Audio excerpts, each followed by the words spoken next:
Acetic acid dimerize when dissolved in benzene.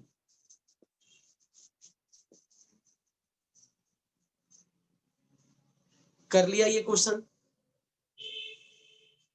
हमारा हो चुका है।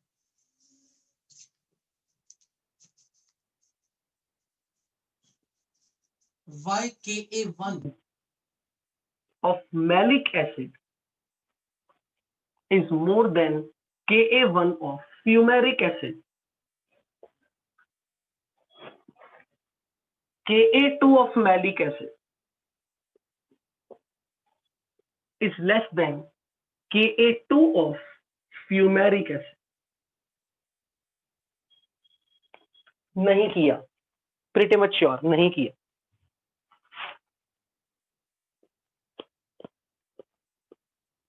Why ice floats on surface of water, and why water has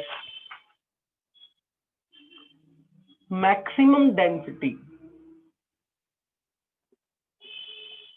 at 4 degrees Celsius?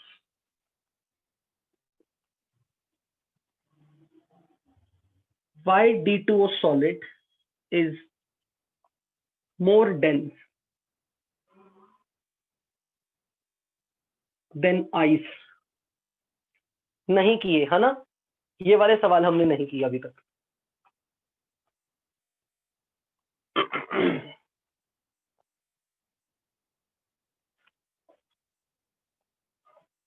Compare basic strength of trimethylamine hydroxide and tetramethyl ammonium hydroxide.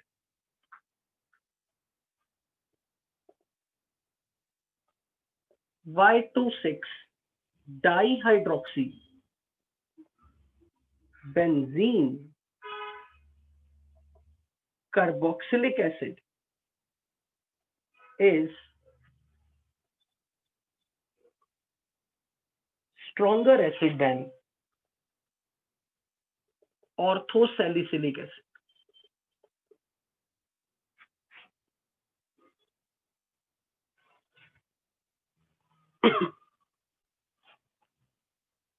तो अब हम इन सवालों को करते हुए हाइड्रोजन बॉन्डिंग के टॉपिक को भी वाइंड अप कर देंगे।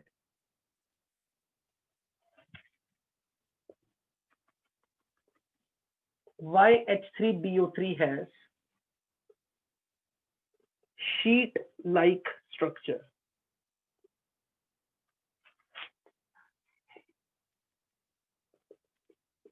Why AlCl3 anhydrous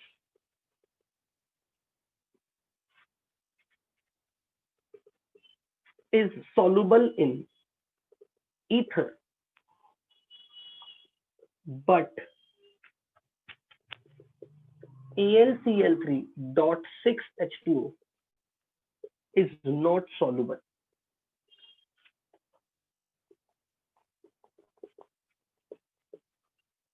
Structural difference between sodium bicarbonate and potassium bicarbonate.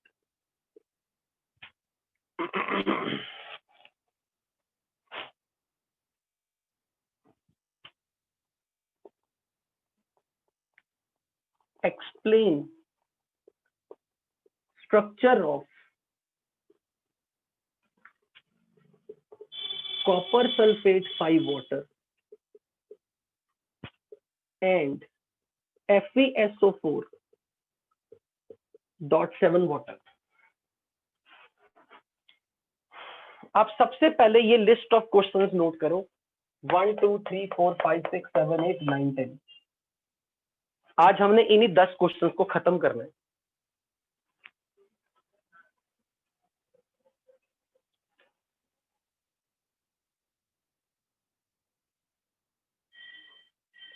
इतने सारे?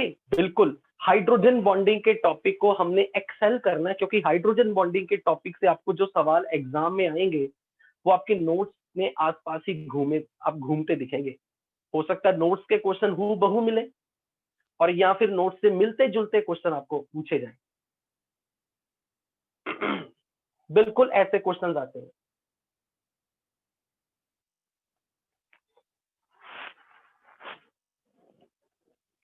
चलिए स्टार्ट करें। तो आपने क्वेश्चंस नोट कर लिए जल्दी से, शाबाश।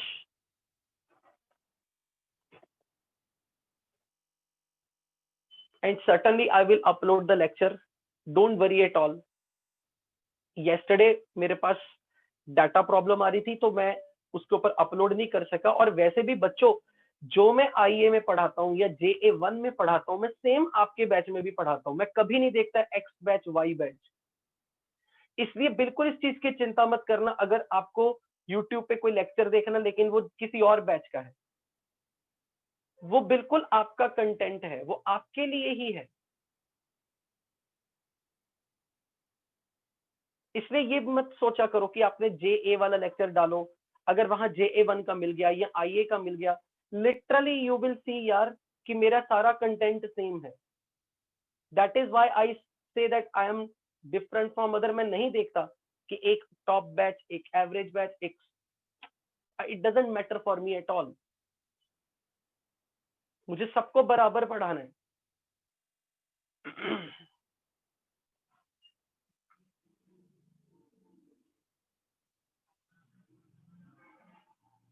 चलिए अब मैं ये पेज पूरा रब करूंगा तो आप मुझे बारी बारी से क्वेश्चन बताओगे।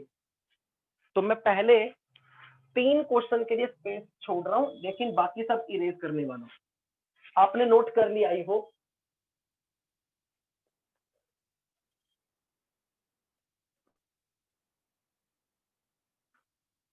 Explain structure of copper sulfate .5 water and FeSO4 .7 water.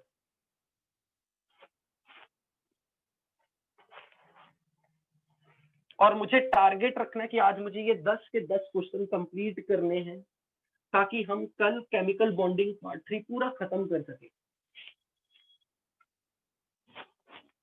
चलो देखें। अगर मैं आपको जस्ट मजा देने के लिए बताऊं, कि सारे क्वेश्चंस का आंसर हाइड्रोजन बॉन्डिंग है। सब क्वेश्चन का आंसर हाइड्रोजन बॉन्डिंग है मैक्सिमम, सिवाय एक आध को छोड़ के।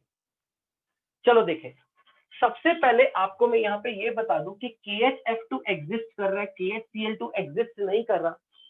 तो क्वेश्चन एक्चुअल में ये है कि ये जो कंपाउंड है ना, it exist as K plus HF2 minus K plus HCl2 minus. तो रियलिटी में उन्होंने आपको क्वेश्चन ये नहीं पूछा KHF2 क्यों एग्जिस्ट करता है, उन्होंने एक्चुअल में पूछा है ये एनायन एग्जिस्ट करता है लेकिन ये एनायन एग्जिस्ट नहीं करता। ऐसा इसमें क्या खास बात है जो ये एग्जिस्ट करता और ये नहीं करता? तो आंसर इज HF2 माइनस में HF और F माइनस के बीच में हाइड्रोजन बॉन्डिंग होगी, क्योंकि hydrogen connected to fluorine can form hydrogen bond, पर Cl माइनस और HCl में हाइड्रोजन बॉन्डिंग नहीं होगी। उसका रीजन आप जानते हो कि H connected to FON sp carbon ही हाइड्रोजन बॉन्ड बनाएगा। तो Cl माइनस HCl के साथ मिलके ऐसा नहीं बना सकता, लेकिन F माइनस के अंदर स्ट्रॉन्ग हाइड्रोजन बॉन्ड है, very strong hydrogen bond. This is very very strong hydrogen bond, बहुत ज्यादा स्ट्रॉन्ग हाइड्रोजन बॉन्ड है ये। सो इसलिए this exist, that's why this solid exist. और बच्चों जब भी कभी किसी सॉलिड के अंदर स्क्वायर ब्रैकेट के अंदर आपको कुछ लिख के दिखाया हो ना स्क्वायर ब्रैकेट में, तो उसको कहते हैं कॉम्प्लेक्स आयन। क्या? Complex ion. एक स्टूडेंट कह रहा है board is not clear. Yes, तो मैं एक काम करता हूं, लाइट ऑफ करता हूं। क्या आपको अब बेटर दिख रहा है? I have one more solution.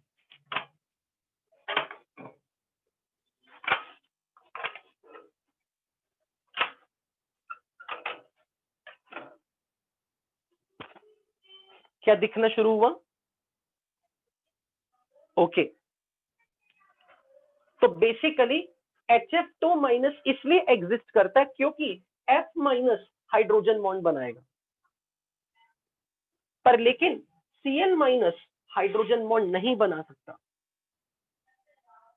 इसलिए KHF2 एग्जिस्ट करेगा पर KHCl3 एग्जिस्ट नहीं करेगा।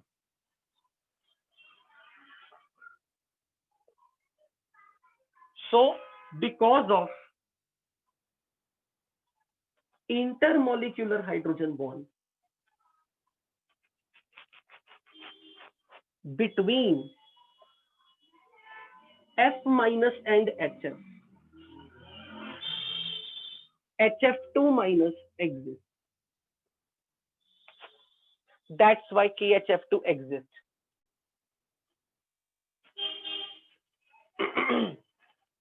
Hydrogen connected to fluorine has high positive charge. Hydrogen connected to chlorine has very less positive charge. This attraction is very weak. This ion does not exist. This ion exists. बिल्कुल आपको ऐसे लिख के आना है, और अगर आपको स्टेटमेंट आ जाए तो बिल्कुल इसी तरीके से आपने प्रिडिक्ट करना है अपने आंसर को, और ये क्वेश्चन बिल्कुल वैसे आएंगे जैसे मैं आपको लिखवा रहा हूं। Can I erase? Done?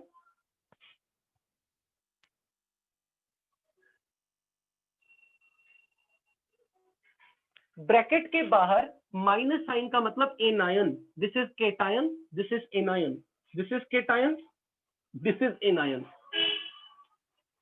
Anion. Now second question, I am going to erase it.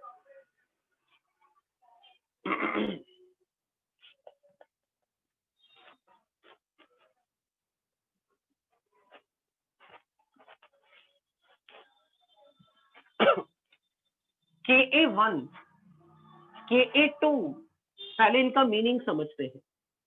Ka1 is called dissociation constant of acid. First dissociation constant of acid. Ka2 is second dissociation constant of acid.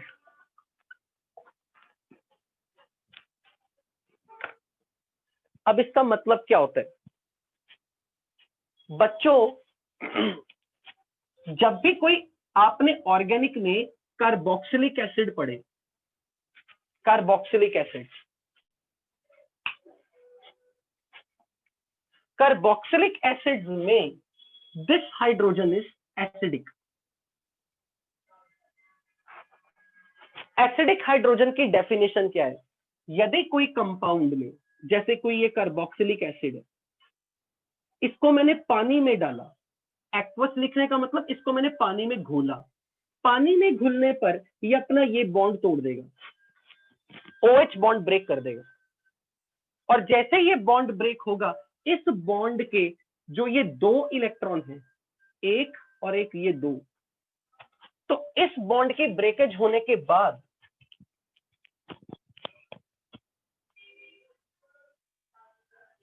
इसका ये electron oxygen खींच लेता है, क्योंकि oxygen ज्यादा electron negative है, ये बन जाएगा O माइनस H प्लस। यदि किसी कंपाउंड में OH बॉन्ड के ब्रेक होने में H प्लस रिलीज हुआ, तो हम ऐसे कंपाउंड को कहते हैं कि वो एसिड है। यदि कोई सब्सटेंस पानी में घोलने पे H प्लस लूज करे, तो कहेंगे दिस कंपाउंड इज एसिडिक, और इस हाइड्रोजन को कहेंगे एसिडिक हाइड्रोजन। और जो जो हाइड्रोजन हाइड्रोजन बॉन्ड बना सकता है, H connected to F, H connected to O, H connected to sp carbon, H connected to N, they all can be lost as H plus in water। और कभी भी कोई कंपाउंड इस substance who can lose H plus when dissolved in water is called acid. Like मान लो मैंने कोई compound लिखा HA और A is very electronegative. A is very electronegative. तो जैसे मैं इस कंपाउंड को पानी में घोलूंगा तो ए ने अपना बॉन्ड के इलेक्ट्रॉन अपनी तरफ खींच के इस बॉन्ड को तोड़ दें और H प्लस बन जाएगा। और अगर कोई कंपाउंड पानी में डिसॉल्व करने पे H प्लस बनाएगा तो मैं कहूंगा कि ये एसिड है, कि ये एसिड है। वन स्टूडेंट इज सेइंग कि एक बार कैमरा क्लीन कर लो, 1 मिनट तो मैं कैमरा पे रबिंग कर देता हूँ। लो भाई कर दिया क्लीन।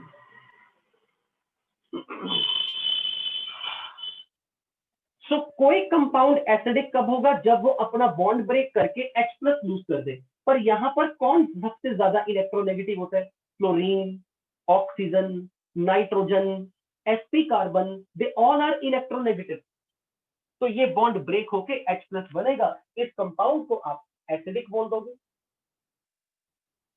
अगर कोई हमें ये कह दे कि भाई ये कंपाउंड एसिडिक है और ये इसके एसिडिक स्ट्रेंथ को मापे कैसे, कौन ज्यादा एसिडिक कौन कम एसिडिक, इस चीज को मापने के लिए हम ये वर्ड डिफाइन करते Ka, dissociation constant of acid.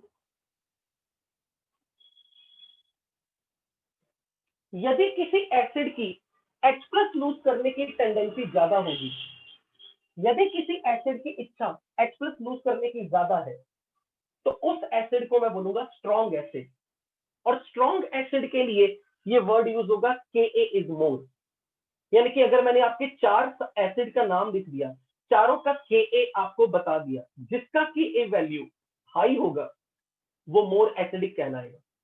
जैसे मान लो मैंने आपको ऐसे बोल दिया एसिड 1, एसिड 2, एसिड 3 और मैंने बोला इसका Ka है 5, इसका 4, इसका 3 और मैंने पूछा बताओ कौन सा एसिड सबसे स्ट्रॉन्ग है, आप बोलोगे एसिड 1 स्ट्रॉन्ग है। जिस एसिड का Ka नंबर बड़ा वो मोर एसिडिक। लेकिन Ka मापता क्या है? Ka ये बताता है कौन सा एसिड अपना ये बॉन्ड जल्दी तोड़ेगा, आसानी से तोड़ेगा, ताकि H प्लस ज्यादा से ज्यादा बने। अब बच्चों यदि कोई आपको ये कह दे कि ये एसिड स्ट्रॉन्ग है तो ये एसिड स्ट्रॉन्ग तब है जब H प्लस टूटने के बाद बनने वाला एनायन ज्यादा से ज्यादा स्टेबल हो।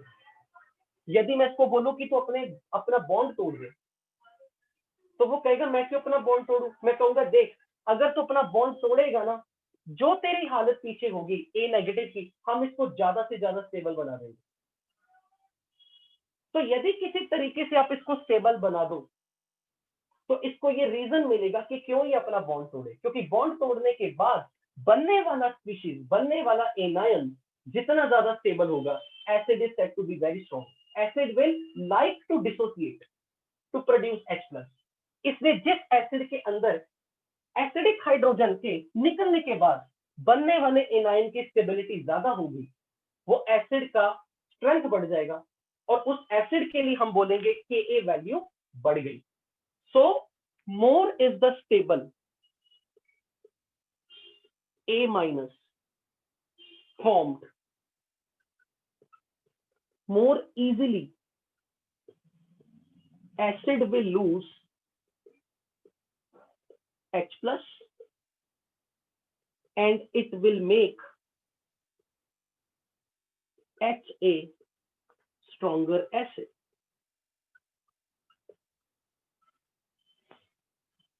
इसमें जिस एसिड का एसिडिक हाइड्रोजन निकलने के बाद बनने वाला एनायन ज्यादा से ज्यादा स्टेबल होगा, उस एसिड का Ka हाई होगा। मान लीजिए एग्जांपल देता हूं,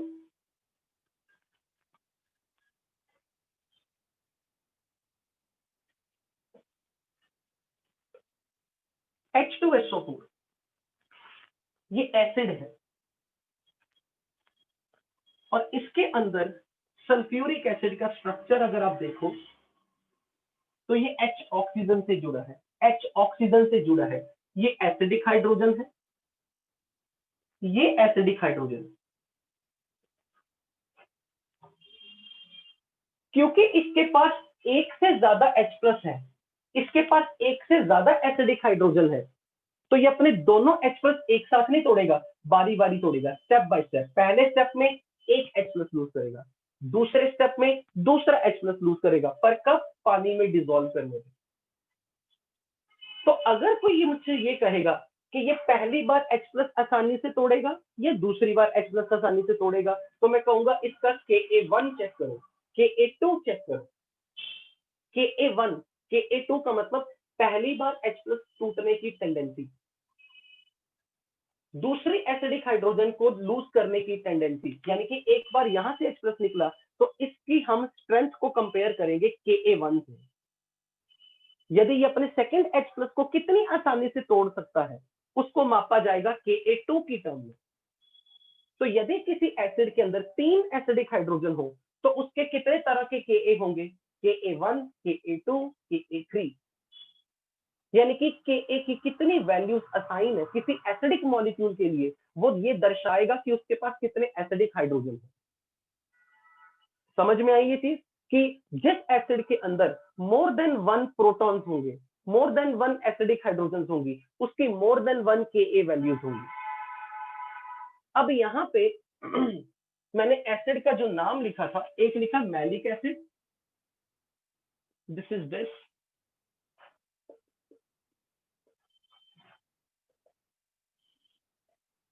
and this is fumaric acid.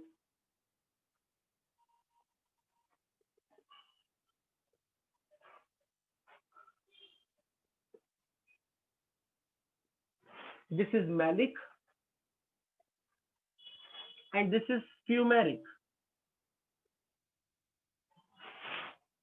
बच्चों एक चीज देखो, यहां डबल बॉन्ड के राइट में COOH एक तरफ है। जब डबल बॉन्ड के एक तरफ दोनों सेम ग्रुप प्रेजेंट हो, जैसे डबल बॉन्ड के लेफ्ट में दोनों H, डबल बॉन्ड के राइट में दोनों COH, जब डबल बॉन्ड की एक साइड में दोनों सेम ग्रुप हो, डबल बॉन्ड की दूसरी साइड में दोनों सेम ग्रुप हो, ऐसे कंपाउंड को बोलते हैं सिस फॉर्म।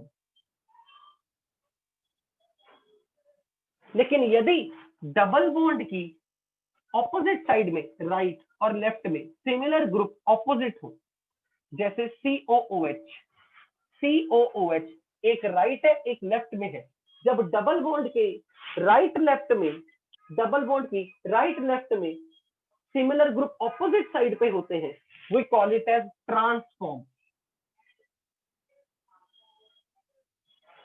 ट्रांस का मतलब similar group opposite to each other, cis का मतलब similar group on the same side of the double bond, we call it as cis form. तो मैलिक एसिड एक सिस एसिड है, फ्यूमेरिक एसिड एक trans acid है। अब बच्चों ध्यान से देखना, अगर मैं यहां पे मैलिक एसिड की बात करूं तो अगर ये अपना OH बॉन्ड ब्रेक कर दे, पहला OH बॉन्ड, पहला H+ लूज करे, तो जैसे ही यहां से H+ निकलेगा, जब मैं वर्ड यूज कर रहा हूं ना H+, तो मतलब वो अपने बॉन्ड के इलेक्ट्रॉन ऑक्सीजन को देगा और पानी में जाएगा, यानी कि ये डिसोसिएट करके बनाएगा HC double bond C, HCOO, HCOO minus, ये O माइनस, और इसमें HOC double bond O, CH O minus. जैसे इसने अपना पहला H+ लूज किया, O माइनस बना, पहला H+ लूज किया, O माइनस बना, इसके O माइनस को ये हाइड्रोजन हाइड्रोजन बॉन्डिंग में पकड़ लेगा, क्योंकि ये हाइड्रोजन किससे जुड़ा है? ऑक्सीजन से। और हाइड्रोजन जो ऑक्सीजन से जुड़ा है ये इसके साथ हाइड्रोजन बॉन्डिंग करेगा। लेकिन जब ये O- बनता है ये हाइड्रोजन sp2 कार्बन के साथ जुड़ा है। और आप ये अच्छे से जानते हो कि sp2 कार्बन से जुड़ा हुआ हाइड्रोजन हाइड्रोजन बॉन्डिंग नहीं कर पाता। तो आप ये बताओ किसको H+ लूज करने का फायदा ज्यादा होगा, इसे या इसे? लेफ्ट वाले को या राइट वाले को? किसको H+ लूज करने का फायदा हुआ? इसको फायदा हुआ क्योंकि इसमें 1 2 3 4 5 6 7 मेंबर्ड रिंग बन गए। और मैंने आपको बताया भी था 6 मेंबर्ड रिंग बने, 5 मेंबर्ड रिंग बने या 7 मेंबर्ड रिंग बने, अच्छी बात होती है क्योंकि ये इंट्रामोलिक्यूलर हाइड्रोजन बॉन्डिंग होगी, intramolecular, with in the molecule. तो ये वाला एसिड H+ लूज करने के बाद जिस फॉर्म में आएगा, H+ लूज करने के बाद इसकी जो हालत होगी वो सुधरी हालत है जिसमें इसने हाइड्रोजन बॉन्डिंग के साथ खुद को स्टेबलाइज कर लिया। लेकिन इस O- के लिए ये वाला H दूर था, ये हाइड्रोजन बॉन्डिंग कर सकता है पर ये से बहुत दूर है, ऑपोजिट साइड में। इसलिए इस O- को इसके हाइड्रोजन बॉन्डिंग का कोई बेनिफिट नहीं मिलेगा। तो मैं ये कहूंगा there is no hydrogen bonding here possible. So who will lose H+ easily first time, malic या फ्यूमेरिक? कौन अपना H+ पहली बार आसानी से लूज करेगा? Malic acid. तो इसलिए हम ये वर्ड बोलेंगे मैलिक एसिड का, मैलिक एसिड का Ka1, मैलिक एसिड का Ka1 फ्यूमेरिक एसिड के Ka1 से ज्यादा होगा। यानी कि हम ये कहना चाहते हैं कि मैलिक एसिड को अपनी एसिडिक हाइड्रोजन को पहली बार निकालने का ज्यादा फायदा है। यानी कि मैलिक एसिड का H+ निकलना ज्यादा आसान है क्योंकि फ्यूमेरिक एसिड में जब H+ निकला तो इस O- के लिए ये हाइड्रोजन दूर था, ये हाइड्रोजन ऑक्सीजन से जुड़ा है, माना कि ये हाइड्रोजन बॉन्डिंग कर सकता है पर ये तो इससे दूर है ना। यहां पर दोनों सेम साइड पे थे, यहां ये दोनों सेम साइड पे थे, इसने तुरंत H+ ने से पकड़ लिया। इस H हाइड्रोजन बॉन्ड बनाने वाले इस H ने इस O- को पकड़ लिया क्योंकि ये दोनों सेम साइड पे थे, यहां दोनों ऑपोजिट साइड में है। They cannot form hydrogen bond but this hydrogen is on the same side to this double bond, एक तरफ ही है राइट साइड में। पर ये हाइड्रोजन बेचारी sp2 कार्बन से जुड़ी है, sp2 कार्बन से जुड़ा हाइड्रोजन तो हाइड्रोजन बॉन्ड बनाता ही नहीं, इसलिए इस O- को उतना फायदा नहीं हुआ H+ निकालने का जितना इसे होगा। पर अब ये देखो सेकेंड टाइम एसिडिक हाइड्रोजन ये वाला था क्योंकि H connected to O is acidic, H connected to O is acidic. अब आप ये बताओ सेकेंड टाइम कौन सा हाइड्रोजन इजीली निकल सकता है, ये वाला या ये वाला? जो H ऑक्सीजन से जुड़ा होगा उसी को एसिडिक कहना है। कृपया ध्यान दें, हाइड्रोजन जो ऑक्सीजन से जुड़ा होगा वही एसिडिक है। सो अब की बार ये हाइड्रोजन हाइड्रोजन बॉन्डिंग में बिजी हो गया जबकि ये फ्री है, तो इसका टूटना ज्यादा आसान है इसके मुकाबले में। तो मैं बोलूंगा second time Ka fumaric acid का ज्यादा होगा, second time Ka maleic acid का कम होगा क्योंकि इसका हाइड्रोजन सेकेंड एसिडिक हाइड्रोजन तो बिजी होगी हाइड्रोजन बॉन्डिंग करने में। और यहाँ का second acidic hydrogen is free to get dissociate, it is not bonded with someone but it is bonded with someone from both sides, from both sides. So हम कहेंगे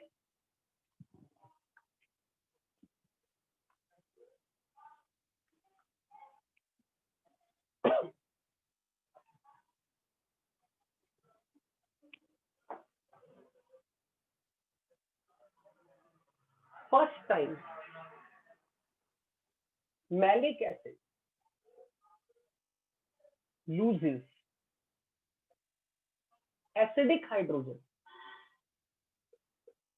easily than fumaric acid because after the loss of acidic hydrogen, it undergoes intramolecular hydrogen bond, because both COOH groups are on the same side of the double bond in malic acid. So Ka1 of malic acid is more than Ka1 of fumaric acid.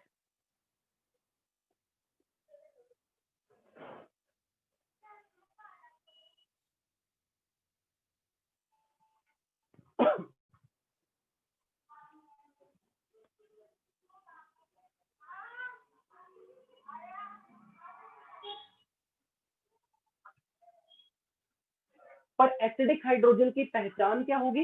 Hydrogen connected to oxygen is acidic. Hydrogen connected to oxygen is acidic.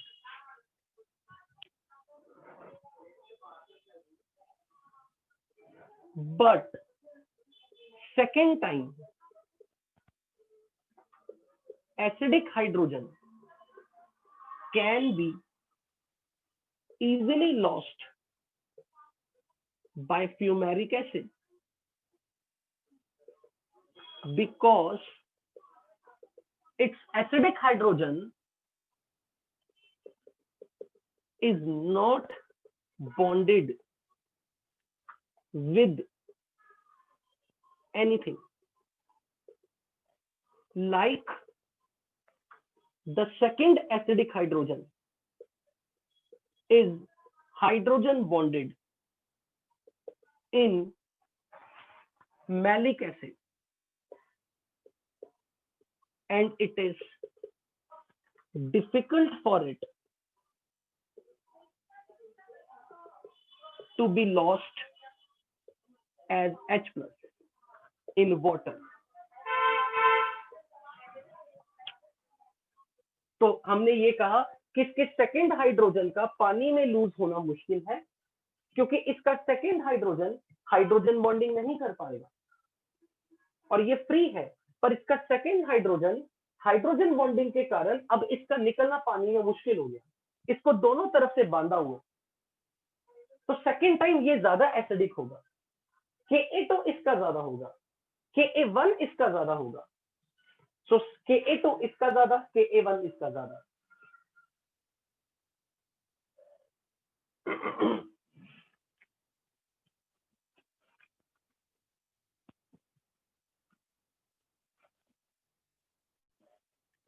So that's why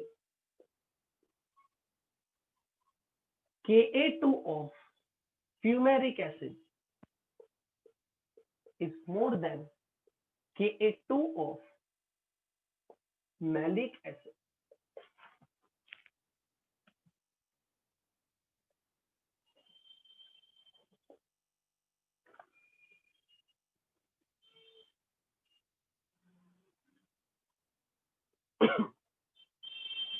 Noted? अब हम तीसरे question की तरफ बढ़ते हैं. हमारा तीसरा सवाल क्या था? हमारा तीसरा सवाल, why ice floats on the surface of water? क्यों बर्फ पानी पे तैरती है?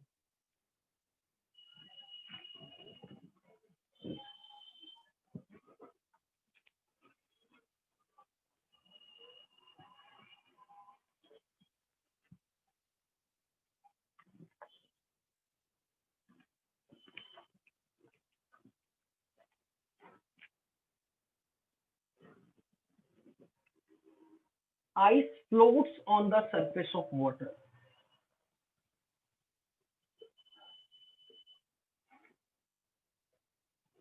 यानी कि पानी के गिलास में बर्फ के टुकड़े डाल दो तो बर्फ बर्तन के बॉटम पे डूबती क्यों नहीं है पानी में? वो पानी के ऊपर ही रह के फ्लोट क्यों करती है?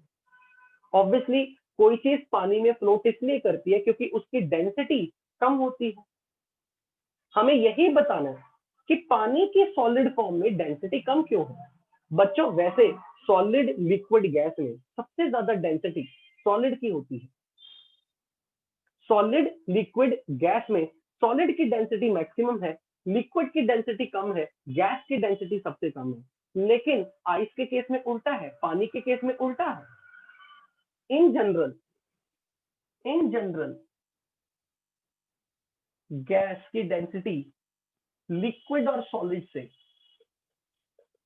कम होती है for the same substance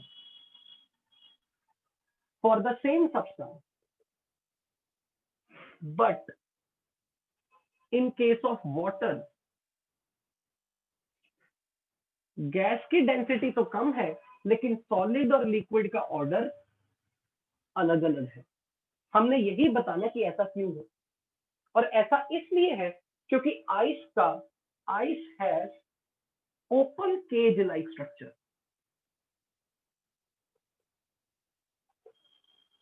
because of intermolecular hydrogen bond.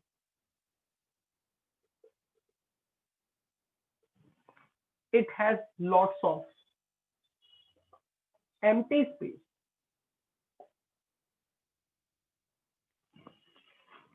For example अगर मैं आइस का स्ट्रक्चर बताऊं, वाटर का एक मॉलिक्यूल 4 हाइड्रोजन बॉन्ड बना सकता है। हमने ये भी बात पढ़ी भी थी कि वाटर का एक मॉलिक्यूल 4 हाइड्रोजन बॉन्ड बना सकता है।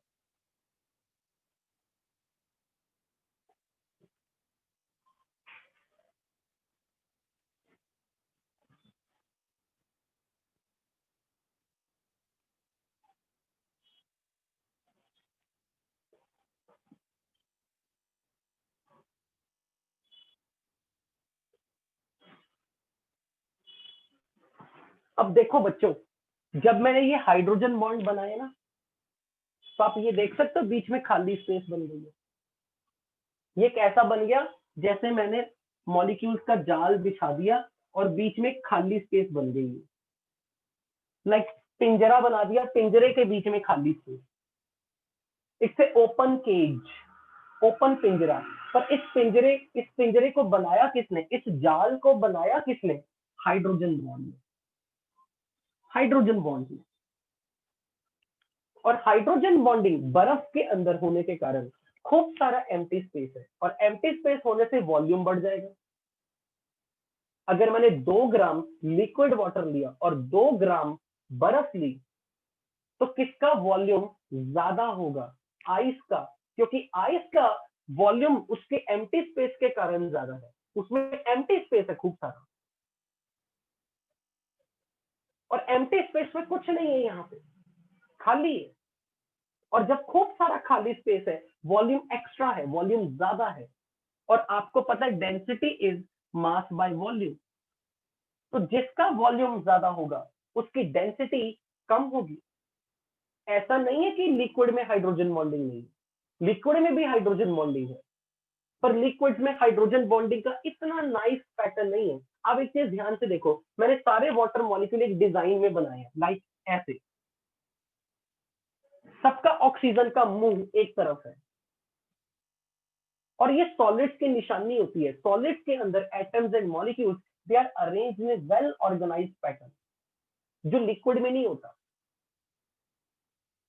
तो because of the hydrogen bonding in the ice, it has lots of empty space. इसका volume is relatively more. For the same mass, if you compare the volume of ice versus water, ice has more volume.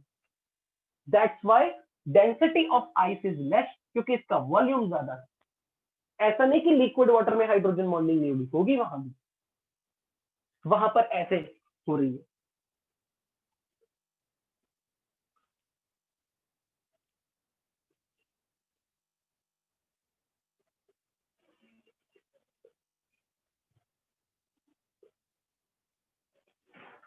But open cage like structure नहीं है, and open cage like structure होने से यहाँ पर empty space है, जो कि water liquid के केस में नहीं थी, इसलिए यहाँ का वॉल्यूम ज्यादा है, यहाँ का वॉल्यूम कम है वाटर में। So we will say that because of the open cage like structure, because of intermolecular hydrogen bond, it has lots of empty space. So for the same mass, solid ice will have more volume than the liquid water. और जिसका volume ज्यादा होगा उसकी density कम होगी, इसीलिए ice float करती है पानी पे।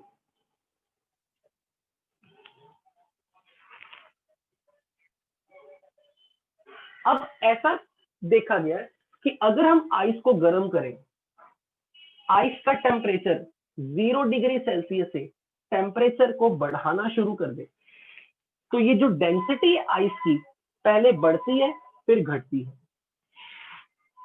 पहले ये डेंसिटी बढ़ेगी फिर घटती है, और ये जो मैक्सिमा आता है, मैक्सिमा ये 4 डिग्री सेल्सियस पे, और इस डेंसिटी की वैल्यू होती है पानी की 1 ग्राम पर millilitre.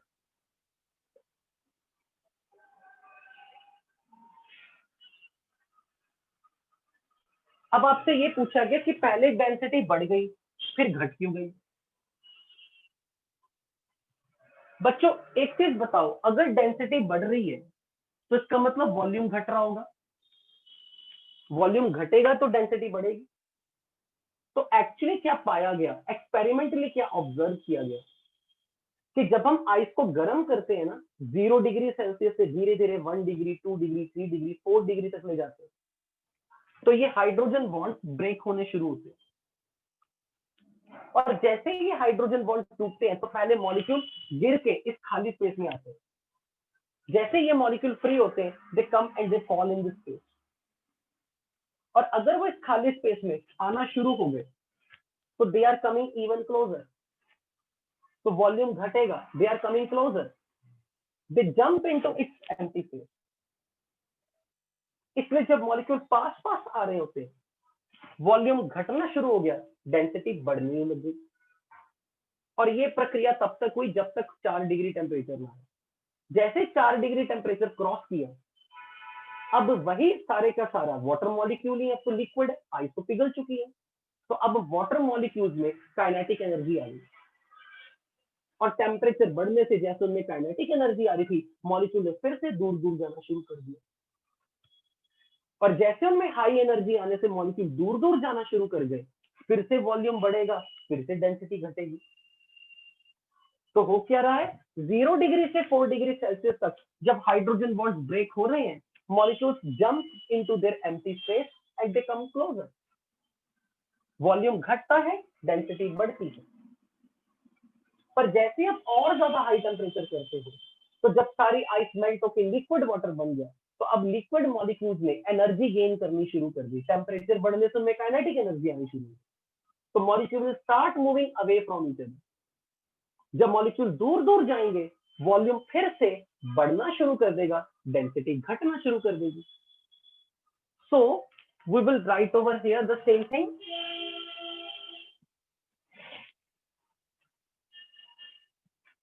First, on heating from 0 degree to 4 degree, hydrogen bonds start getting broken and molecules jump into vacant space and they come closer. They come close, therefore volume decreases and hence density increases. But after 4 degrees Celsius, on further heating,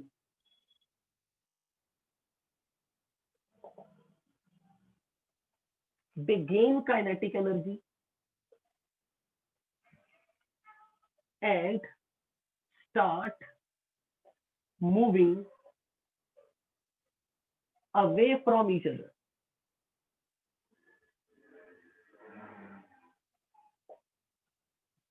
So its volume increases and density decreases again.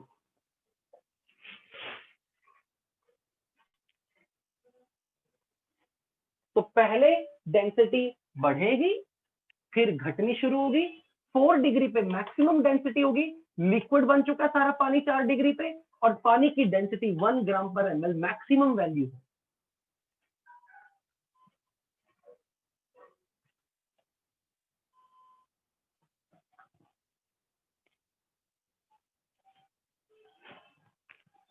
Right? So now you know why ice floats on the surface of water. तो hydrogen bonding का use देखो हमारी daily life में कितनी जगह पे है। It is such a nice and magnificent bond. Okay. अब अगला क्वेश्चन ये था D2O. Why D2O has high density than water? बच्चों, what is D2O? D2O is heavy water. Who is D? D is deuterium, isotope of hydrogen.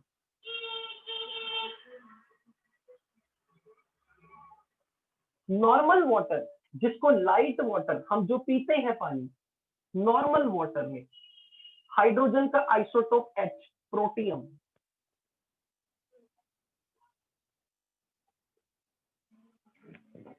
अगर मैं इसका atomic mass बताऊं hydrogen का 1 और ड्यूटेरियम का 2, तो अगर कोई मुझे ये कह दे वाटर और D2O का मास, मोलर मास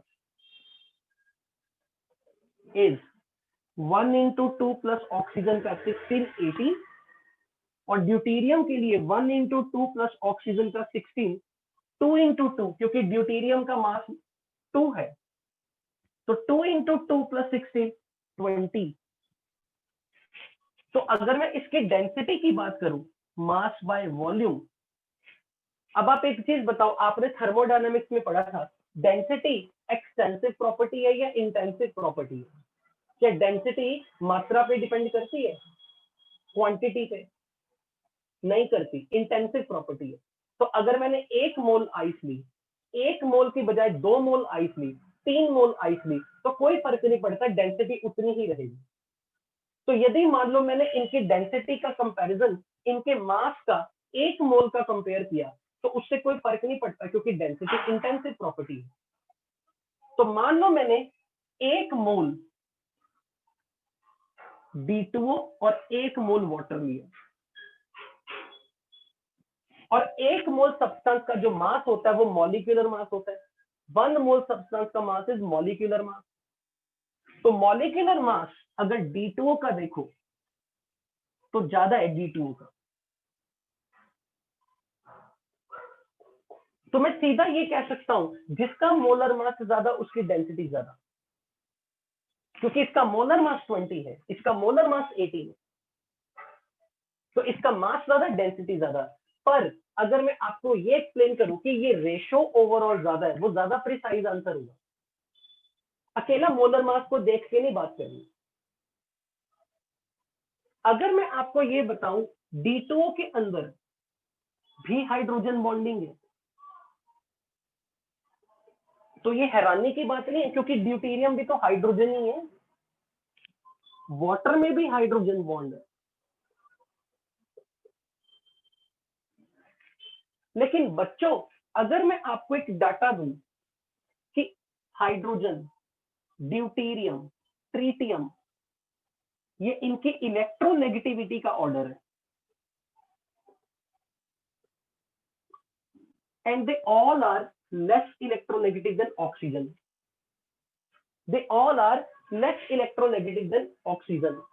अब बच्चों एक चीज ये बताइए, अगर ऑक्सीजन की इलेक्ट्रोनेगेटिविटी ये, हाइड्रोजन की ये, और ड्यूटेरियम की उससे कम, तो जो डिफरेंस है इलेक्ट्रोनेगेटिविटी का डिफरेंस ऑक्सीजन और हाइड्रोजन का, ऑक्सीजन और ड्यूटेरियम का, कहां डिफरेंस इन इलेक्ट्रोनेगेटिविटी ज्यादा आएगा, ओडी बॉन्ड में या ओएच बॉन्ड में?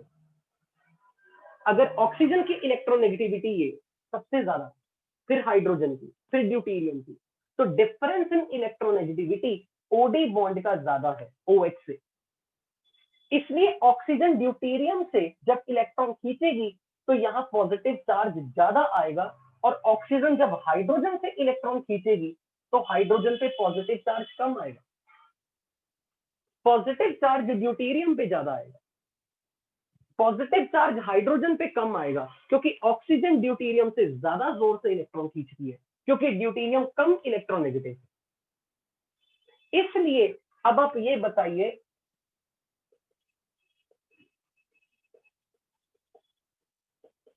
अगर यहाँ नेगेटिव चार्ज ज्यादा आया, यहाँ पॉजिटिव चार्ज ज्यादा आया, तो ये अट्रैक्शन ज्यादा स्ट्रांग होगी या ये अट्रैक्शन ज्यादा स्ट्रांग होगी?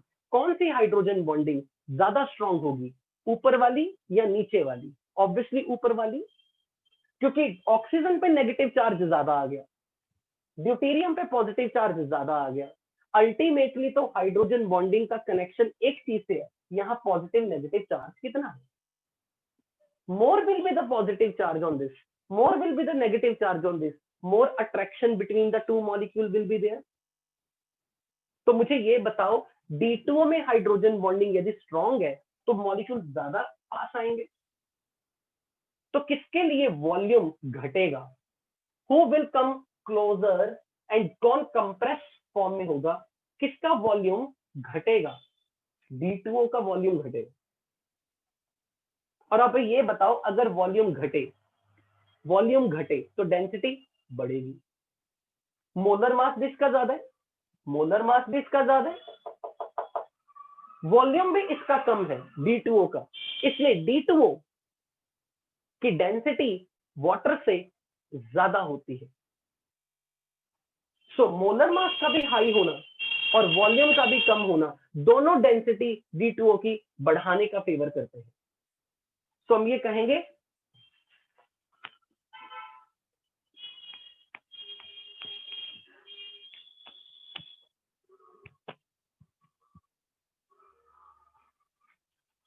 in D2O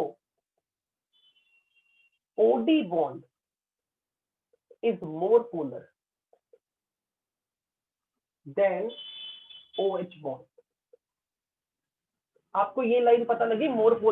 मोर पोलर का मतलब यानी कि जहां नेगेटिव पॉजिटिव चार्ज ज्यादा हो।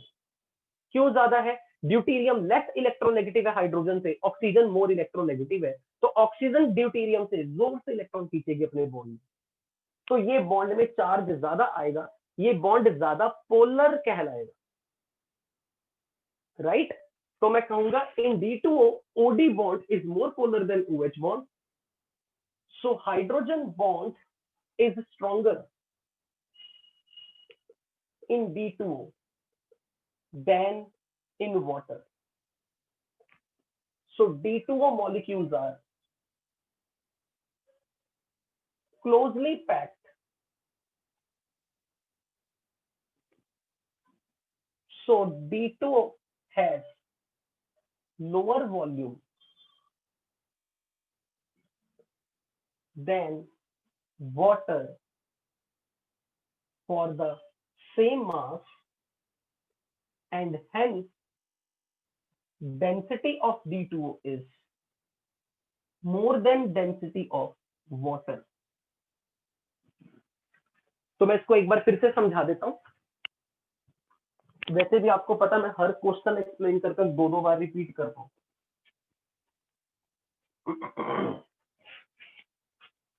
मैंने ये कहा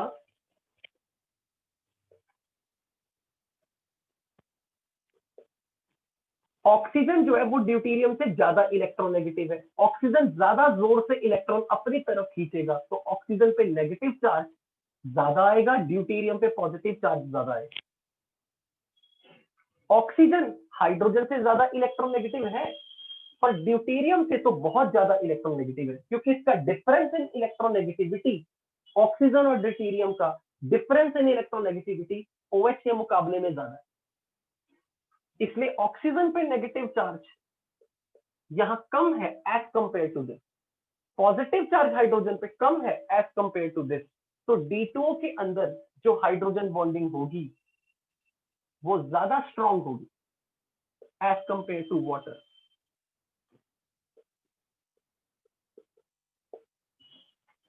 तो अगर मैंने इनका बराबर बराबर का मास ले लिया, दोनों का मास बराबर ले लिया, मान लो 20 ग्राम ये 20 ग्राम ये, मान लो बराबर का मास ले लिया, तो अब मुझे कोई पूछे कि किसका वॉल्यूम कम होगा, मैं कहूंगा जहां मॉलिक्यूल टाइटली पैक्ड होंगे। तो जहां मॉलिक्यूल ज्यादा पास पास होंगे, जहां मॉलिक्यूल्स में आकर्षण ज्यादा होगा, मॉलिक्यूल्स विल बी क्लोज, जिससे उनका वॉल्यूम घटेगा, और अगर वॉल्यूम घटेगा डेंसिटी बढ़ेगी। इसलिए D2O की डेंसिटी वाटर से, आइस से ज्यादा होगी। D2O की डेंसिटी वाटर से, चाहे लिक्विड फॉर्म में देख लो, चाहे सॉलिड फॉर्म में देखो, D2O की डेंसिटी ज्यादा होगी।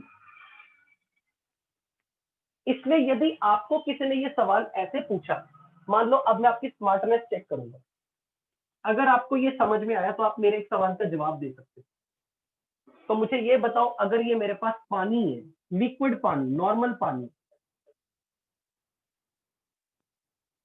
और यहां मैंने 2 टुकड़े डाले बर्फ के,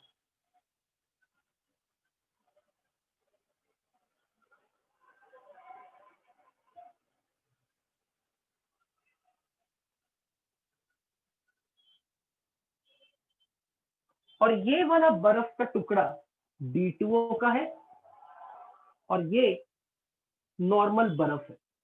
बताओ कौन पानी में डूबेगा, कौन पानी में तैरेगा? Who will sink in the water? Who will float on the water? और आपको ये पता है, जिसकी डेंसिटी डैश होती है वो तैरता है, और जिसकी डेंसिटी ज्यादा होती है वो डूबता है। तो डेफिनेटली आप बोलोगे D2O सॉलिड की डेंसिटी वाटर से, आइस से ज्यादा है, तो D2O will sink but normal ice will float.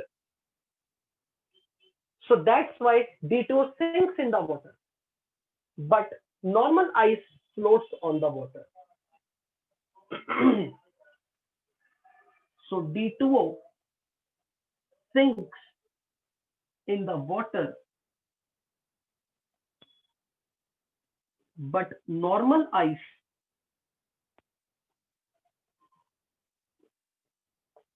floats in the water, on water.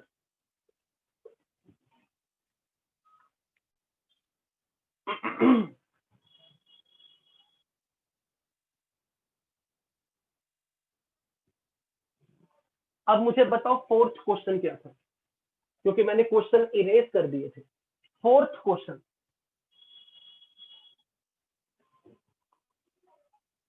Tell me the fourth question. This was fourth. Fifth question, पांचवा सवाल,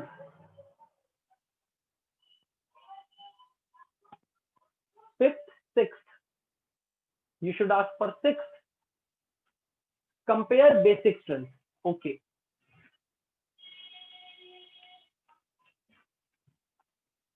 तो एक बेस है trimethyl amine hydroxide, this is base 1, और एक टेट्रामिथाइल ammonium hydroxide,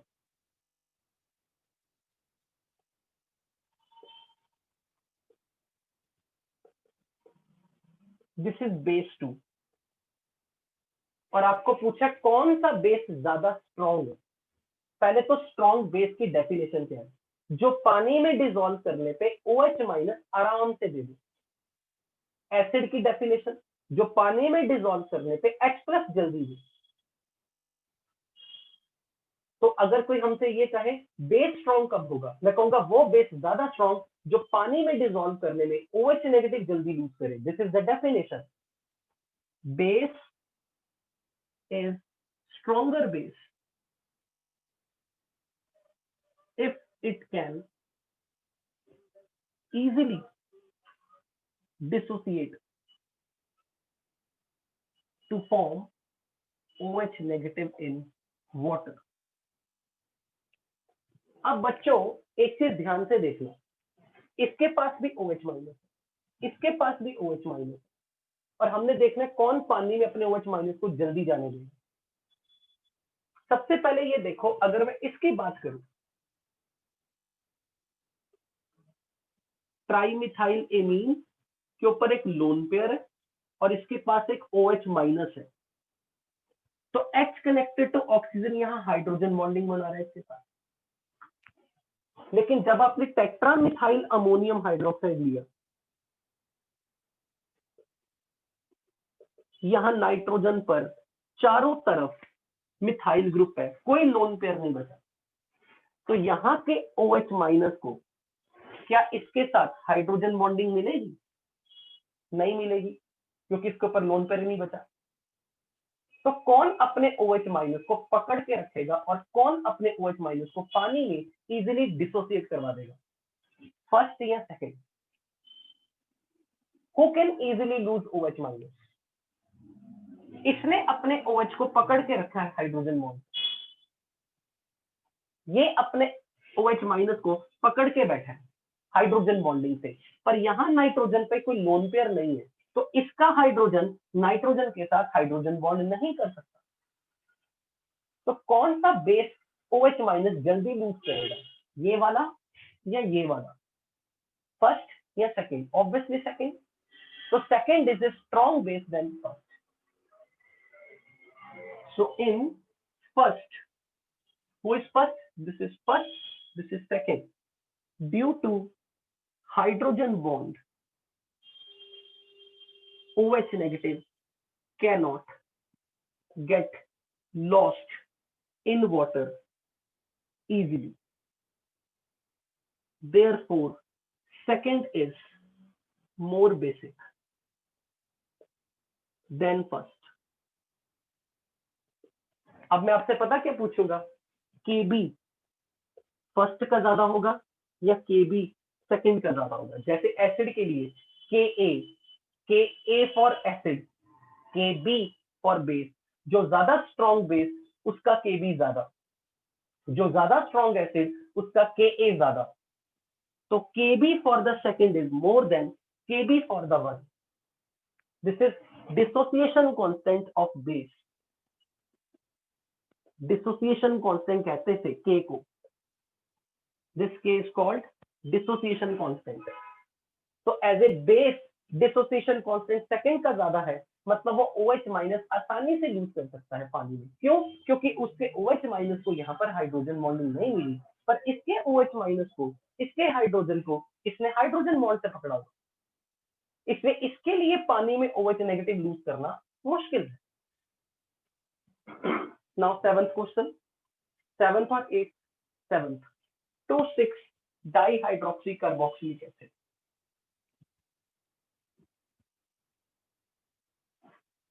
Which question? Seventh or eighth? Yes, sixth. This is seventh question. Okay. Okay, sixth question.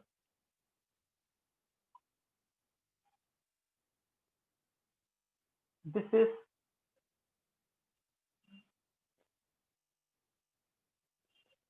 (2,6) dihydroxy 2,6 dihydroxy benzene carboxylic acid.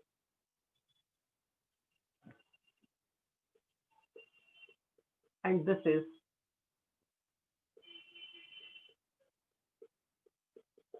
orthosalicylic acid.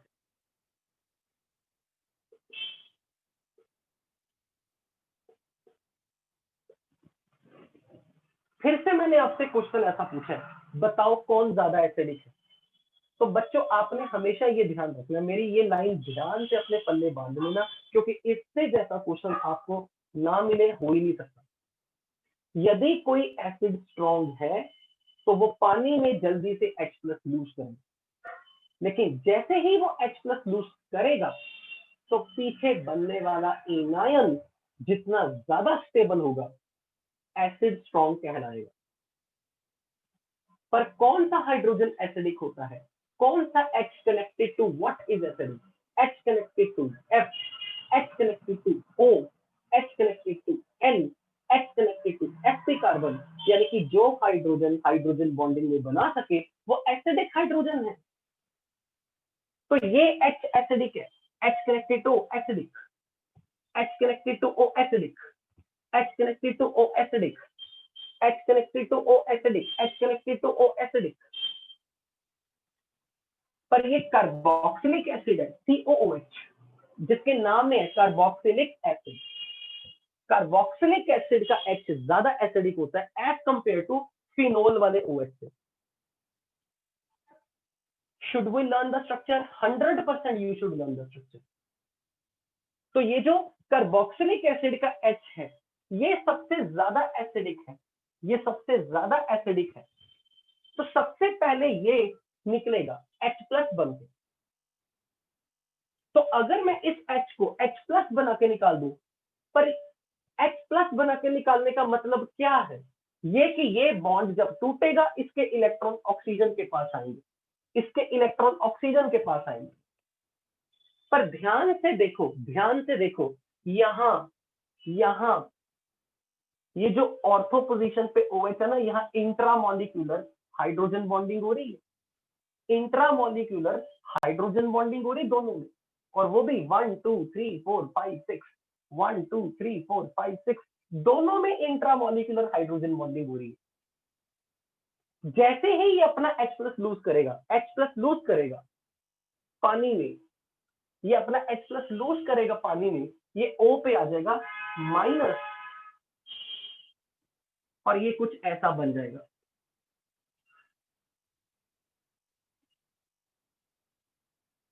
OH, यहां OH है, इसमें hydrogen bonding यहां, लेकिन यहां से जब H+ निकलेगा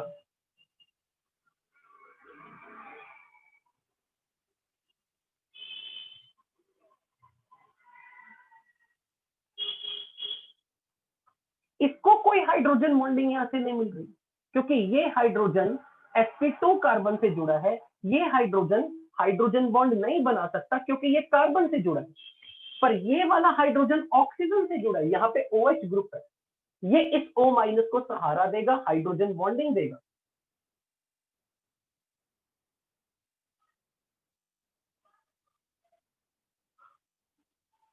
this is intramolecular hydrogen bond. तो मेरे भाइयों ये बताओ, माय लविंग स्टूडेंट, ये बताओ किसको H+ लूज करने का फायदा ज्यादा होगा? किसको H+ लूज करने का फायदा मिलेगा? पहले वाले को, दूसरे वाले को? यहाँ के O- के साथ ये हाइड्रोजन बॉन्डिंग नहीं हो सकती। क्यों नहीं हो सकती? क्योंकि ये कार्बन sp2 है प्यारे, यहाँ पे हाइड्रोजन बॉन्डिंग नहीं हो सकती, पर यहाँ हाइड्रोजन बॉन्डिंग हो सकती है। तो मेरा फिर से सेंटेंस सुनो, हाइड्रोजन कहां से आया? ये कार्बन पे H नहीं लगे होते बेंजीन पे, ये हाइड्रोजन बेंजीन का कार्बन के साथ जुड़ा हुआ H है, बेंजीन पे H होते हैं हर जगह यहाँ पे। तो अब ध्यान से सुनो, लिसन केयरफुली। एसिड ने H+ लूज करने के बाद जो एनायन बनेगा, जहां एनायन ज्यादा स्टेबल होगा वो एसिड ज्यादा स्ट्रॉन्ग। एसिड के H+ लूज करने के बाद जो नेगेटिव बनेगा, नेगेटिव बनाना है क्योंकि जहां से H+ निकलेगा, जिस हाइड्रोजन को एसिडिक बोला है वहां से H+ हटा के पीछे बनने वाले एनायन को देखना है। अगर वो एनायन स्टेबलाइज हो रहा हो तो वो ज्यादा एसिडिक कहलाएगा। यहां इसकी acidic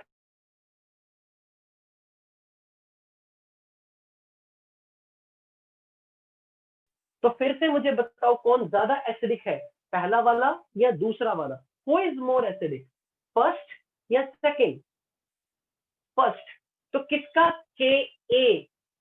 Ka dissociation constant of acid कम है? किसका डिसोसिएशन कांस्टेंट कम है? सेकंड वाले का। सो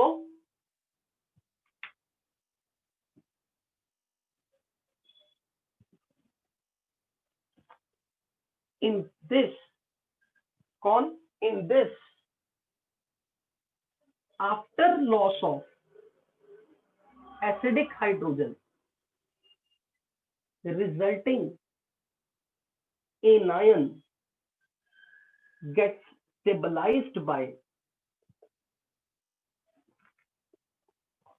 intramolecular hydrogen bond.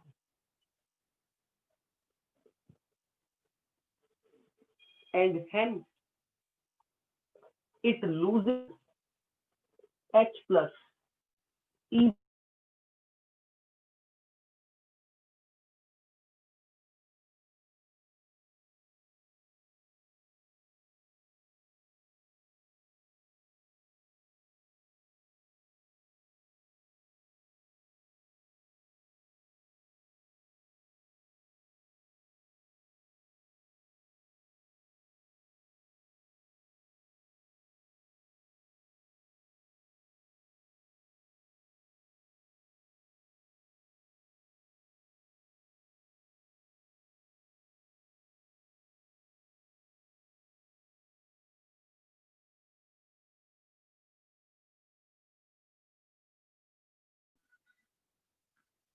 हेलो, आवाज आ रही है? वीडियो पॉज हुआ था, मेरी तरफ से नेटवर्क डिस्टर्ब हुआ था। आवाज आ रही है ना? आप ठीक है? Okay, now fine. ओके, चलो अब नेक्स्ट क्वेश्चन बताओ। इसके बाद अगला क्वेश्चन क्या था? Text me the question.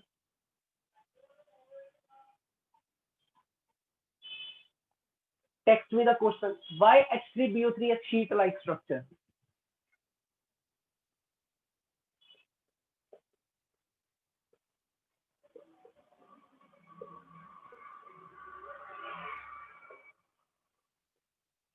Answer is because of intermolecular hydrogen bond.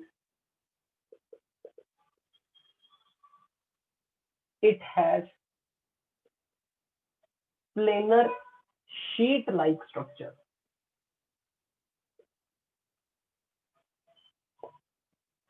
बच्चों, जो बोरिक एसिड है ना, H3BO3 is called boric acid या ऑर्थोबोरिक एसिड।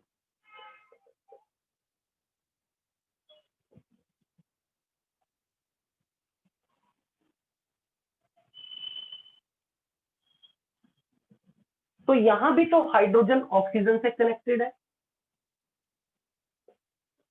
तो ये वाला हाइड्रोजन, ये हाइड्रोजन बॉन्ड बनाता है किसी की ऑक्सीजन के साथ, किसी दूसरे मॉलिक्यूल के बोरिक एसिड के साथ।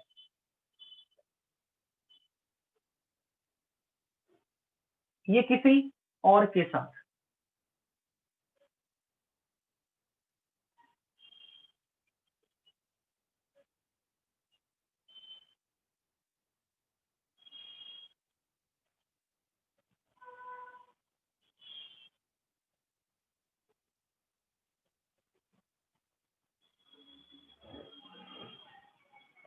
जब यहां हाइड्रोजन बॉन्डिंग बनती है ना, तो ये पूरी शीट बनती जाती है। ये आगे किसी के साथ, ये आगे किसी के साथ, ये किसी के साथ, ये किसी के साथ।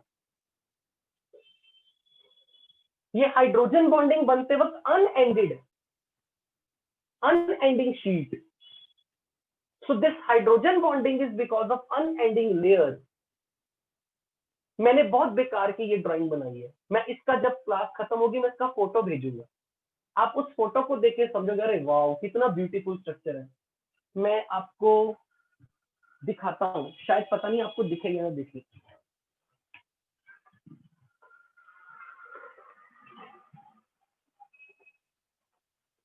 ये दिख रहा है? Look at this hydrogen bonding.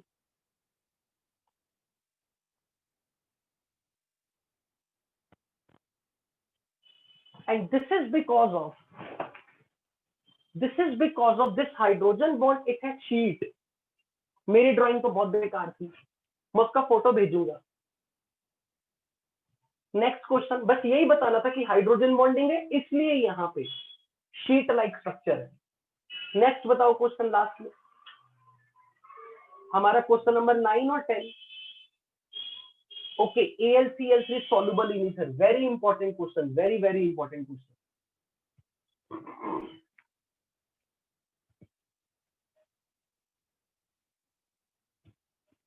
लेकिन उस क्वेश्चन से पहले मैं आपको उसका अगला क्वेश्चन करवाना चाहता हूं। AlCl3 वाले क्वेश्चन को आप मुझे याद, Monu Chauhan you can leave the class, मैंने नहीं तुम्हें पकड़ के रखा। उससे पहले मैं आपको दो क्वेश्चन करवाना चाहता हूँ, सोडियम बाइकार्बोनेट और पोटेशियम बाइकार्बोनेट। मेरी बात सुनो, अभी आपकी थर्ड क्लास है क्या अभी इसके बाद? नहीं ना, ओके। अब मेरी बात सुनना ध्यान से, JA1 और IA में से सबसे पीछे JA है। JA1 और IA बराबर हो चुके हैं, आप उनसे 1.5 क्लास तो पीछे हो, 1.5 लेक्चर। तो अगर मैं ये 10 क्वेश्चन पूरे करवा दूं तो मेरा अगली क्लास में मैं आपका केमिकल बॉन्डिंग पार्ट भी पूरा खत्म कर दूंगा। इसलिए मोनू चौहान जैसे जितने भी लोग शोर मचा रहे हैं, छुट्टी दे दो जाना है, तो वो लीव कर सकते हैं क्लास, क्योंकि मैंने रिकॉर्डिंग की फॉर्म में नहीं तो आपको भेज दूंगा, क्योंकि मुझे 10 मिनट से ज्यादा नहीं लगेंगे। I will certainly free you in the 10 minute. और मुझे पता वो मोनू चौहान 12th क्लास का वही इडियट स्टूडेंट है, क्योंकि उसे के आईपी बैच में मैं पढ़ाता हूँ और वो हर बैच में आके ऐसी हरकतें ही करता है। ही सो नाइस गाय।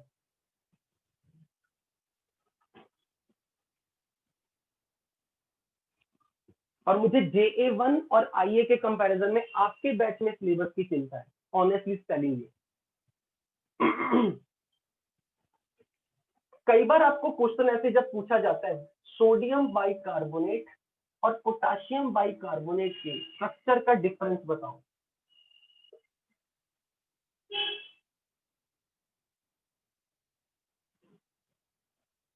तो यहां सिर्फ इतना फर्क है, ये जो बाइकार्बोनेट आयन है Na+ and bicarbonate ion, potassium plus and bicarbonate ion, ये जो बाइकार्बोनेट आयन है, अगर मेरे पास दो बाइकार्बोनेट आयन है, ये एक दूसरे के साथ हाइड्रोजन बॉन्डिंग करके पॉलीमर बनाते, लीनियर चेन बना रहे हैं। एक ने दूसरे को पकड़ा, दूसरे ने तीसरे को पकड़ा,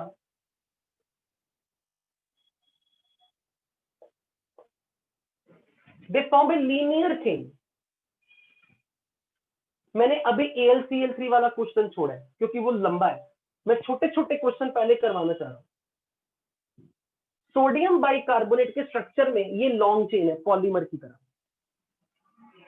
this happens in all bicarbonate are attached forming linear chain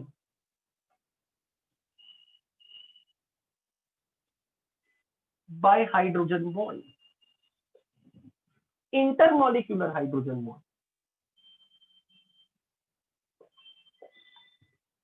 पर जो पोटेशियम बाइकार्बोनेट है, this is in sodium bicarbonate. और ये क्वेश्चन अगर आएगा तो KVPY या JEE एडवांस में आएगा, it is not mains like question. Potassium bicarbonate में ये इस तरह से अरेंज है,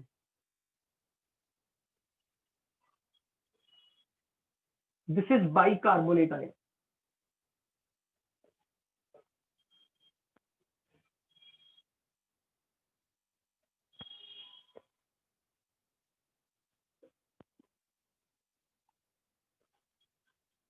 They have hydrogen bonding with each other.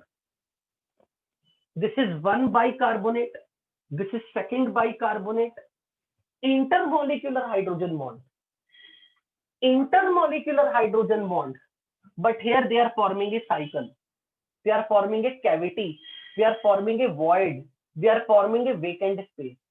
लेकिन इस vacant space का साइज इतना होता है कि पोटेशियम आयन इसमें फिट हो जाता है, सोडियम आयन फिट नहीं होगा। इस वेकेंट स्पेस का एटॉमिक रेडियस जो बनता है उसमें सिर्फ पोटेशियम आयन फिट हो सकता है लार्ज साइज का, सोडियम आयन नहीं फिट हो सकता। ये डिफरेंस है इन दोनों के स्ट्रक्चर में। So in potassium bicarbonate bicarbonate ions are bonded together via intermolecular hydrogen bond,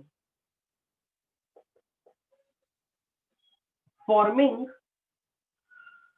a cavity in which potassium ion can fit. This is again intermolecular. This is small cavity. This is sodium ion का size छोटा है. ध्यान से सुनना क्या होगा. अगर एक बड़ी जगह में छोटे बंदे को बिठा दो तो वो वहां से उठ भी जाएगा, लेकिन पोटेशियम एक बार इसमें फिट हो गया फिर वो बाहर नहीं आएगा.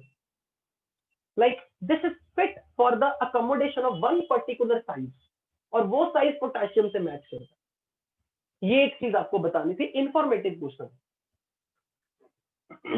इसका अगला क्वेश्चन मुझे बताओ कौन सा था. इसके बाद अगला क्वेश्चन कॉपर सल्फेट FeSO4 वाला. हाँ, वो तो और भी ज्यादा इंपॉर्टेंट क्वेश्चन है जेईई एडवांस का. वो क्वेश्चन तो अच्छे से पढ़ के जाना, वो तो कई बार पूछा गया.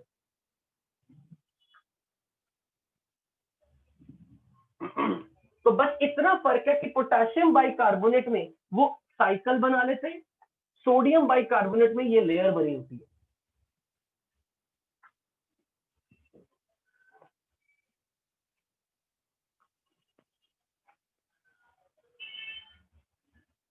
अगर मैं बात करूं copper sulphate 5 water, FeSO4.7 water,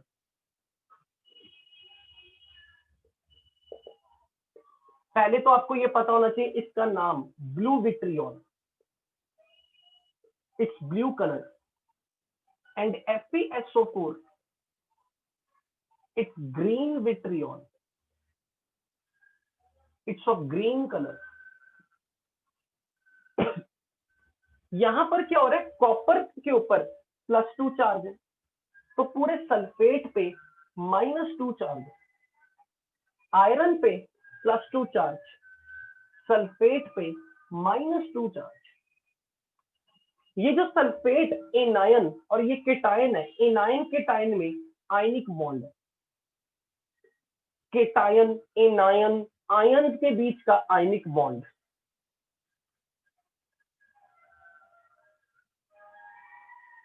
पर यहां पर इस सल्फेट के साथ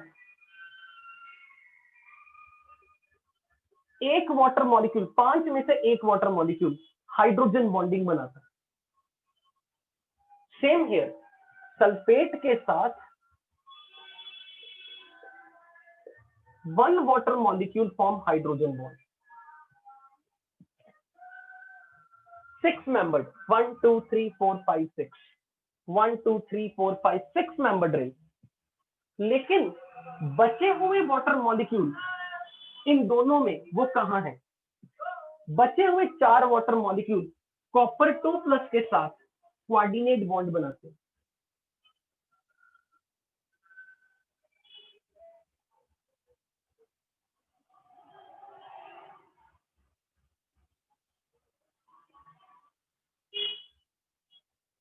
दिस इज केटायन.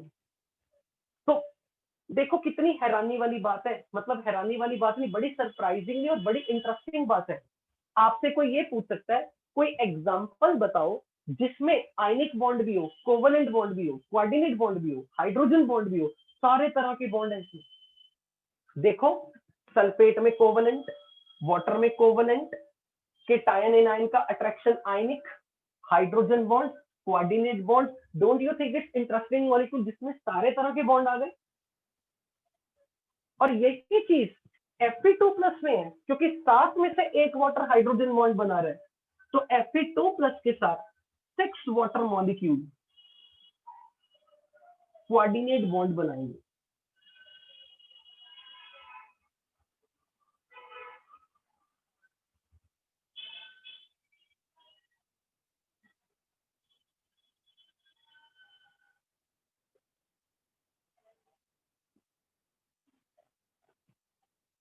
तो मुझे बताओ यहाँ ज्योमेट्री क्या होगी? ज्योमेट्री जब सेंटर के अराउंड 6 लोग जुड़ जाए, hybridization and geometry. 6 1 2 3 4 5 6 bond. sp3d2 hybridization, octahedral geometry. Octahedral geometry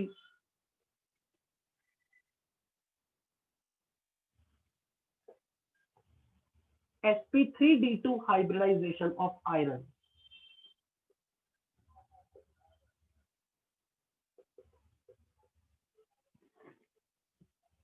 क्या आप मुझे ये बता सकते हो यहाँ कॉपर के अराउंड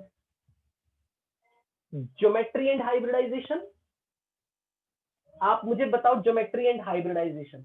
कॉपर डी ब्लॉक का है, डी ब्लॉक, और स्फेरिक नंबर 4 1 2 3 4 1 2 3 4 4।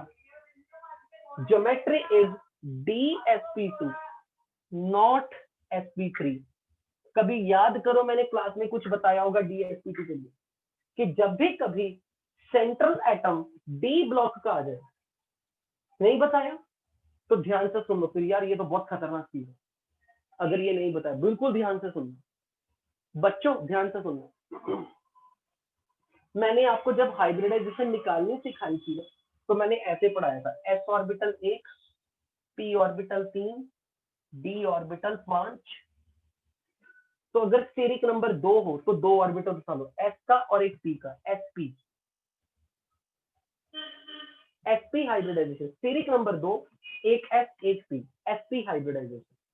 अगर स्टेरिक नंबर 3 तो sp1 p2, 3 ऑर्बिटल उठा लो, sp2।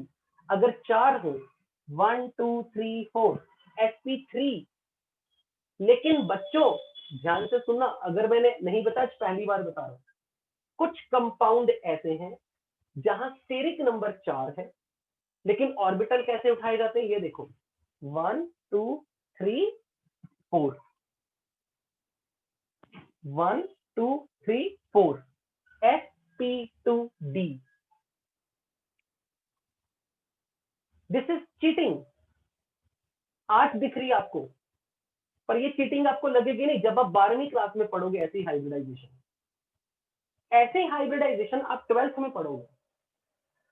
पर ध्यान से सुनो, जब भी स्टेरिक नंबर 4 होगा, 4, लिसन वेरी वेरी केयरफुली, जब भी स्टेरिक नंबर 4 होगा तो हाइब्रिडाइजेशन दो तरह की हो सकती है, 1 2 3 4 sp3 और 1 2 3 4 sp2d।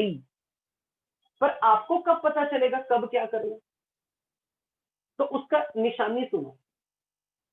यदि सेंट्रल एलिमेंट डी ब्लॉक का हो, डी ब्लॉक का याद रखना, डी ब्लॉक का, और उसके अराउंड 4 कोऑर्डिनेट बॉन्ड हो, 4 कोऑर्डिनेट बॉन्ड, और कोऑर्डिनेट बॉन्ड बनाने वाला मोनो एटॉमिक ना हो, मैं सब लिखवाऊंगा, मोनो एटॉमिक ना हो, लाइक ClBr नहीं है यहाँ पे, वाटर मल्टी एटॉमिक 3 एटम वाला वाटर, अमोनिया, कुछ ऐसे हो, CN डाई एटॉमिक, पर कोई मोनो एटॉमिक ना हो। तो जब भी कभी सेंट्रल एटम डी ब्लॉक का हो, सराउंडिंग में 4 कोऑर्डिनेट बॉन्ड हो और कोऑर्डिनेट बॉन्ड बनाने वाले मल्टी एटॉमिक हो, तो वहां 1 2 3 4 नहीं करना, 1 2 3 4। तो ऐसे केस में हाइब्रिडाइजेशन DsP2 बोली जाती है, 1 2 3 4 DsP2 बोला जाता है। और ज्योमेट्री होगी स्क्वायर प्लेनर। क्या निशानी होगी, सेंट्रल एटम और ion belongs to D block, surrounding molecules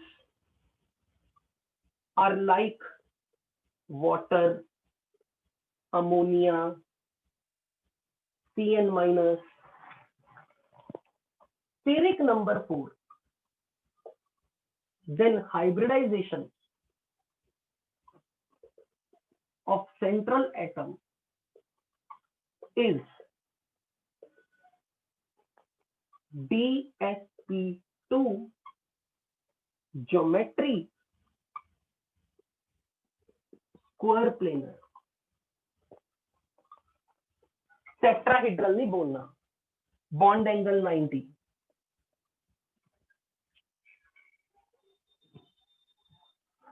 for example अगर मैंने आपके सामने ऐसा बोल दिया, copper 2+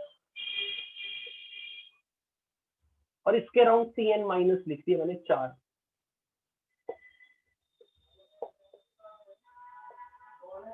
steric number 4,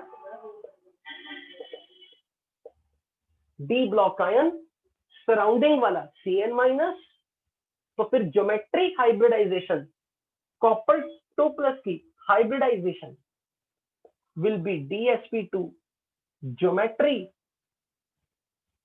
square planar. 11वीं में आपको इसका रीजन नहीं समझ में आएगा, 12वीं में रीजन भी आएगा, तब आपको ये लगेगा बड़ा आसान है, ये तो बड़ा आसान है। ये आज आपको लग रहा है, पर ये ध्यान से रखना, आज की क्लास में सबसे इंपॉर्टेंट क्वेश्चन एक तो ये है, और एक वो जो मैंने Ka1, Ka2, Kb का कंपैरिजन करवाया, orthosalicylic acid 2,6 dihydroxysalicylic acid, maleic acid, fumaric acid, they are extremely important question. पर सबका कनेक्शन कहीं ना कहीं बच्चों हाइड्रोजन बॉन्डिंग से था। तो DsP2 हाइब्रिडाइजेशन भी पढ़ ली, स्क्वायर प्लेनर ज्योमेट्री भी देख ली, स्टेरिक नंबर 4 होना चाहिए, डी ब्लॉक आयन ही सेंटर में होना चाहिए। तो उस केस में आप 1 2 3 4 करके हाइब्रिडाइजेशन बताओगे। बाकी हर केस में आप अपना पुराना फंडा लगाओगे, 1 2 3 4 sp3, जब जब sp3 टेट्राहेड्रल ज्योमेट्री, वो नहीं कुछ भूलना। जब डी ब्लॉक सेंटर में हो, surrounding atoms, surrounding molecules multi atomic है, और steric number 4। So with this I am ending the class. Thank you so much. अब हमारा एक क्वेश्चन रह गया AlCl3 वाला, वो हम नेक्स्ट क्लास में करेंगे, और नेक्स्ट क्लास में हमारा लास्ट टॉपिक खत्म हो जाएगा, van der Waals force. Thank you so much and enjoy your day.